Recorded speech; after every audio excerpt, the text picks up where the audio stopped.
ఒక నియంత్ర పరిపాలన భారతదేశంలో జరుగుతుంది.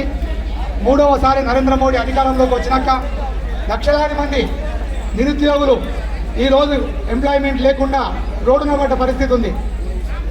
ఈరోజు బిఎస్ఎన్ఎల్ లాంటి సంస్థల్ని మూసేసి లక్షలాది మందిని రోడ్ల మీద గెలిచిన నరేంద్ర మోడీ ప్రభుత్వం ఒక నియంత్ర పరిపాలన కొనసాగిస్తుంది.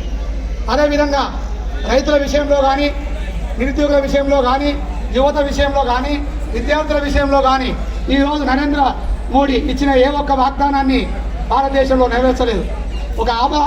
ఒక అంబానీ లాంటి వాళ్ళను పెంచి పోషిస్తుంది. ఈరోజు నరేంద్ర మోడీ ప్రభుత్వం ఒక ఆర్ఎస్ఎస్ భావాజాలంతో ఈరోజు ఎడ్యుకేషన్లో కూడా ఆర్ఎస్ఎస్ భావాజాలాన్ని తీసుకురావాలన్న ఆలోచనలో ఉంది.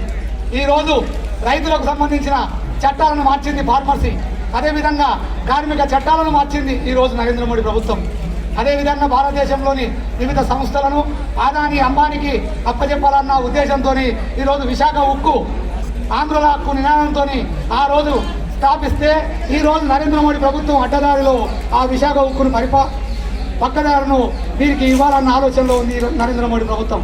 మిత్రులారా, నరేంద్ర మోడీ ప్రభుత్వానికి వ్యతిరేకంగా వామపక్ష కమ్యూనిస్టు పార్టీలే కానీ రెవల్యూషనరీ సోషలిస్ట్ పార్టీ నిరంతరం పోరాటం చేస్తుందని తెలియజేస్తూ ఈ సందర్భంగా అధ్యక్షుల వారికి ధన్యవాదాలు. ఆర్ఎస్పీ జిందాబాద్, ఆర్ఎస్పీ జిందాబాద్.